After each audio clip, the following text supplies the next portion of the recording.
ఒక చిన్న గ్రామంలో రాము అనే కుర్రాడు ఉండేవాడు. అతనికి ఒక అలవాటు. ఏ పని మొదలుపెట్టినా వెంటనే ఫలితం రాకపోతే వదిలేసేవాడు. ఎన్నో ప్రయత్నాలు చేశాడు. వ్యాపారం మొదలుపెట్టాడు. 2 నెలల్లోనే వదిలేశాడు. ఓ ఉద్యోగం ట్రై చేశాడు. 3 ప్రయత్నాలకే నిరాశపడి ఆపేశాడు.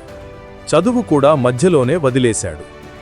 ఒకరోజు రాము తండ్రి అతన్ని పక్కకు తీసుకుని పొలానికి తీసుకెళ్లాడు. అక్కడ చాలా చిన్న చింతకాయ మొక్క ఉండేది. తండ్రి అన్నాడు, "రా రాము, ఈ చెట్టు ఎంత త్వరగా పెరుగుతుంది?" రాము చెప్పాడు, "బావుండాలి, కాని అంత త్వరగా పెరగడు కదా నాన్నా." తండ్రి చిరునవ్వు నవ్వి చెప్పాడు, "అదే విషయం. చింతకాయ చెట్టు మొదటి సంవత్సరాల్లో బయటికి పెద్దగా పెరగదు. మనకు కనిపించకుండా నేల అడుగున బలమైన వేర్లు పెంచుకుంటుంది.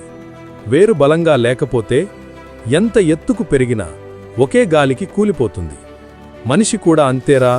పదే పదే ప్రయత్నాలు విఫలమవుతున్నాయి అంటే విజయం రాదు అని కాదు, వేర్లు బలపడుతున్నాయి."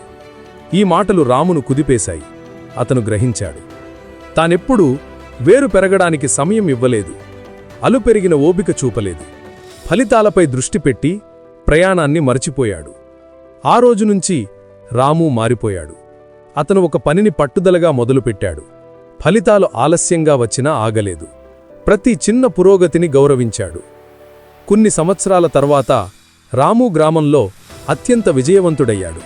అతని తండ్రి ఒక మాట అన్నాడు, "విజయం త్వరగా రాదురా, కానీ వేర్లు బలంగా పెంచుకున్నవారికి మాత్రం తప్పకుండా వస్తుంది."